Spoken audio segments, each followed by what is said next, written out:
Oke, kita ketemu lagi di sharing session Bapenda untuk ini yang ke-8 kalau nggak salah ya.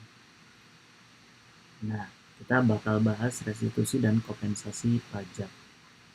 Sebetulnya proses restitusi dan kompensasi pajak ini udah ada ya. Bahkan sampai di Perbup itu udah ada. Cuma proses pelaksanaannya kayaknya masih belum jalan sempurna, masih kehilangan arah ya. Karena kita memang nggak punya SOP-nya. Jadi caranya gimana, terus dokumen apa yang mau dipakai itu juga kayaknya nggak jelas. Nggak tahu aja mau arahnya mau dibawa kemana gitu ya. Padahal ini salah satu komponen atau prosedur penting di pengelolaan pajak daerah. Kalau kita lihat kenapa sih penting gitu, sebetulnya ini proses bisa menjamin hak wajib pajak juga. Kondisinya kenapa? Karena sering sekali by system itu rusak yang kita nggak tahu ya, errornya di mana atau kesalahannya ada di mana. Prosesnya kadang kejadian aja proses pembayaran tercatat 2 kali gitu di sistem, atau mungkin pencatatannya salah, kode bayar yang harusnya dibayarkan untuk dokumen A tiba-tiba terbayar untuk dokumen yang B. Nah ini kan apalagi wajib pajaknya juga beda. Nah ini kondisinya bakal gawat kalau nggak ditangani. Tentu aja bakal macam-macam ya ceritanya atau keluhannya dari wajib pajak. Dia membayar uh, haknya, kewajibannya gitu ya, tapi dia nggak bisa dapetin haknya. Nah ini kan kondisinya gawat. Masa kita sebagai pemerintah daerah yang seharusnya bisa melayani, itu uangnya wajib pajak loh sebetulnya. Kita nggak punya, kan kita cuma punya hak buat menagih atau memastikan bahwa ketetapan atau tagihan yang kita tetapkan itu terbayar sepenuhnya. Kalau ada kelebihan ya harusnya kita bisa berikan haknya si wajib pajak untuk dikembaliin atau mungkin untuk membayar piutang pajak yang lain. Terus yang kedua, ini mendorong kebutuhan wajib pajak. Kalau misalkan selalu miss kayak gini, sering kejadian kayak gini, terus uangnya nggak bisa balik ya, otomatis wajib pajak bakal mikir, ya jangankan wajib pajak, kita sebagai wajib pajak bakal mikir 2 kali, Kak. Ini gimana caranya kalau saya bayar harus nggak ada kesalahan. Paling nggak dari kitanya memang udah nyiapin ya, udah fix lah ini nilainya segini, terus tiba-tiba diproses ternyata kepotong 2 kali by system gitu, yang entah errornya di mana ya. Kejadian-kejadian aja, ada beberapa kejadian kayak gitu, ada beberapa kejadian transaksinya sama, nomor kode bayarnya sama atau nopnya sama, tapi proses 2 kali di jam dan detik yang sama. Uangnya masuk 2 kali gitu, jadi tagihan 10.000 jadi 20.000 masuk ke rekening kita. Sementara dari kondisi by system kan ini ada kesalahan ya, ada miss ya. Harusnya uangnya harus bisa kita kembaliin tuh 10.000, walaupun nilainya sedikit ya. Ya jadi ini ya, kalau ada banyak ya jadi banyak juga. Kalau misalkan kasus lain ada di proses, kemarin itu kejadian di denda. Jadi denda pajak itu terbayar, padahal di tahun ini denda pajak itu dibebaskan atau digratiskan gitu. Harusnya nggak ada denda. Tapi by system, karena kesalahan penetapan tanggal jatuh tempo, akhirnya proses denda itu ketarik tuh, keambil di rekening. Nah ini kan kondisi yang kita harusnya bisa menjamin haknya si wajib pajak untuk bisa uh, dikembalikan gitu ya uangnya, walaupun nilainya nggak seberapa. Paling nggak prosesnya seharusnya sih menurut saya prosesnya ada dan kita bisa jalanin prosesnya, walaupun dari wajib pajaknya nanti bilang ya udah diklasin aja deh, cuma nilainya cuma Rp300 ya nggak apa-apa gitu.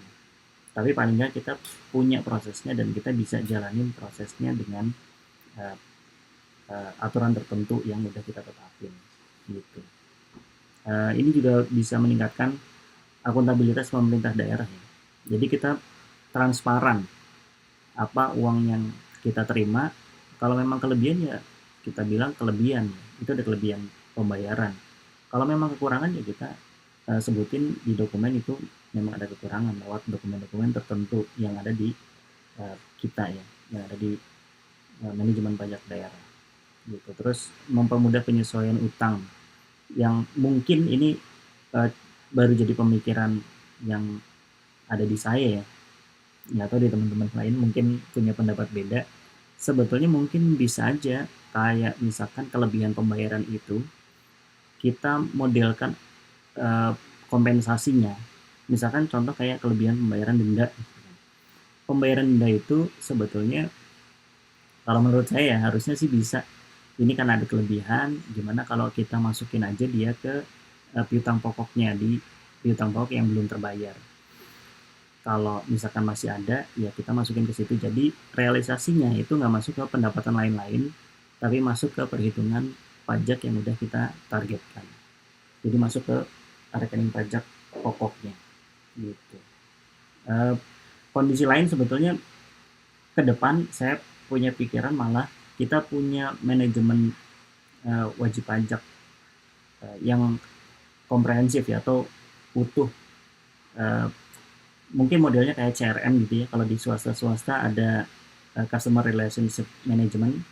Jadi kita punya wajib pajak manajemen. Jadi satu wajib pajak itu by NIK kita bisa dapetin datanya.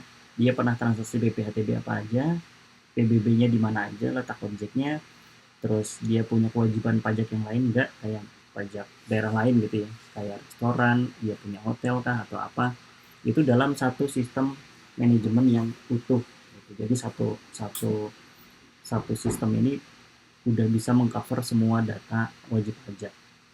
Itu juga yang kemarin sempat ditanyain di SIKD kalau nggak salah ya, suruh ngisi data itu. Ini juga yang bakal nanti bisa jadi proses untuk penyesuaian utang pajaknya.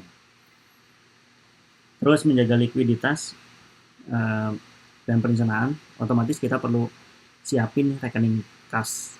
Dari rekening mana yang kita bisa keluarin buat pengembalian kelebihan pembayaran pajaknya, dan yang keenam adalah mendukung cita-cita good governance atau tata kelola pemerintahan yang baik.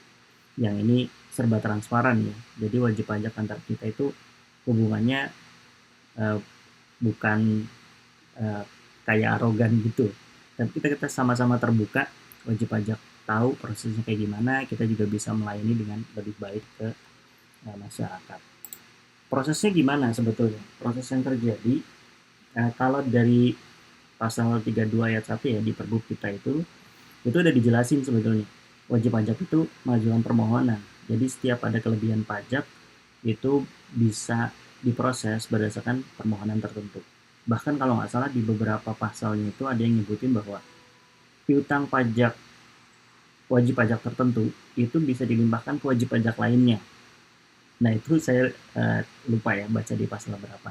Nanti harusnya dibuka lagi, harusnya bisa. Ini sering kejadian buat menangani kasus PBB di satu desa, yang desa itu sebetulnya yang ngurusin full desanya ya. Wajib pajak mungkin belum ditagih nih. Si petugas pajaknya udah yang penting store dulu lah 10 juta gitu ya. Setelah itu proses pembayarannya terjadi, tiba-tiba ada salah bayar atau double bayar terjadi di satu not. Nah ini kan harusnya bisa di switch ya, bisa dilimpahkan ke, atau mungkin tahun pajaknya gitu. Tahun pajaknya yang harusnya dibayarin tahun 2018 tapi kejadian yang dibayarin malah 2014 ya. Ini kan kondisi-kondisi yang harusnya kita perbaiki. Kita perjelas sistemnya harus kayak gimana nih, harus dibuat kayak gimana. Nah itu nanti prosesnya seharusnya ada dokumen-dokumen tertentu di nomor 2-nya ya, ada pemeriksaan atas permohonannya. Terus nanti kita coba teliti nih, ada piutang pajak yang masih yang belum terbayar atau enggak nih gitu. Terus nanti kalau ada yang belum ya kita coba masukin atau kita limpahin pemberian apa namanya kelebihan pembayarannya masuk ke dalam piutang-piutang pajak yang belum terbayar. Itu kita melakukan pemeriksaan. Nanti ada hasilnya berita acara pemeriksaan tentunya. Nomor 1 kan nanti ada surat permohonan, ada dokumennya. Terus di nomor 2-nya kita keluarin berita acara pemeriksaan. Terus nomor 3-nya kita terbitkan SKPD lebih bayar. Jadi ada dokumen yang terbit untuk penetapannya ya. Ini penetapan legal dari kita bahwa memang ada kelebihan bayar. atas dasar pemeriksaan pajak di sebelumnya. Di pemeriksaan pajak juga mungkin perlu dirinci piutang pajak mana aja nih. Misalkan dia ternyata punya piutang pajak di restoran yang belum terbayar atau reklame yang belum terbayar, itu bisa sebetulnya dilimpahin ke dikompensasikan ke poin pajak atau jenis pajak yang lain. Harusnya sih kayak gitu ya, idealnya. Terus yang keempat baru proses pengembalian dan atau kompensasi kelebihan pembayaran pajaknya sesuai dengan pasal 32 ayat 5 dan 6. Nah, pengembalian ini prosesnya nanti ada yang saya coba pelajari di beberapa kabupaten kota itu ada 2 model. Nanti kita coba bahas di sebelumnya ya. Terus kita coba masuk juga ke kompensasi. Nah, kompensasi ini sebetulnya bentuk pelimpahan pembayaran kelebihan pajak tadi masuk ke pos-pos atau jenis-jenis pajak yang berbeda. Kayak misalkan ke BPHTB-nya kah atau ke pajak yang lain, restoran dan sebagainya. Jadi proses kompensasi itu cuma pelimpahan aja. Jadi duitnya yang udah masuk yang nggak bisa dikembaliin, tapi kita hitung perhitungannya ke jenis pajak yang lain. Nanti koreksinya ada di internal Bapenda. Pos rekening penerimaannya nanti kita ubah. Nanti tinggal diubah pos masuknya aja. Itu dia untuk kompensasi. Untuk pengembalian kelebihan gimana prosesnya? Ada 2 alternatif yang selama ini saya coba ngobrol sama Pemda lain. Itu ada yang pertama tentu aja idealnya kalau secara dokumen atau aturan ya itu dilakukan lewat BUD. Jadi nanti lewat bendahara pengeluaran. Jadi dokumen-dokumen tadi itu jadi bahan SPJ buat bendahara pengeluaran nerbitin atau memproses pencairan dananya lewat BUD.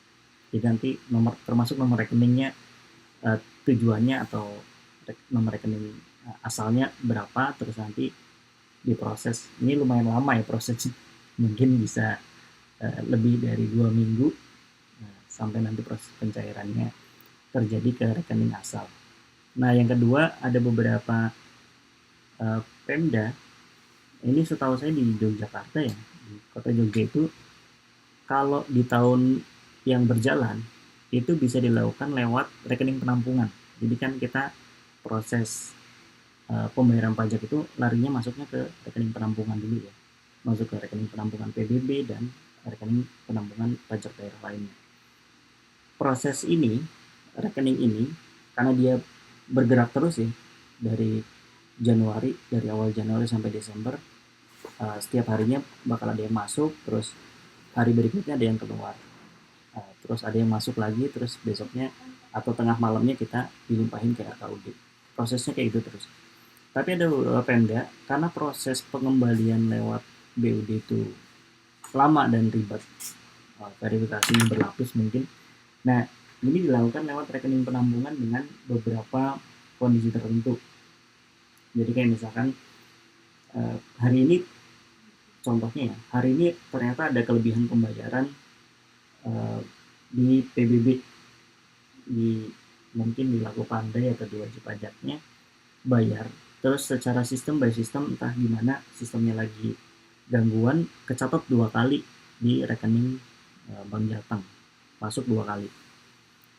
Nah, terus proses pengembaliannya ternyata nggak ketahuan ya, begitu diproses mungkin kelihatan sekali, atau biasanya yang dari agak delay itu dari kantor pos ya, dilakukan proses pembayaran, terus tiba-tiba wajib pajak juga nggak tahu, kantor pos juga nggak tahu, tiba-tiba dikira besoknya ada file recon yang masuk transaksi 2 kali di nomor kode bayar yang sama, atau mungkin kesalahan di kode bayarnya gitu.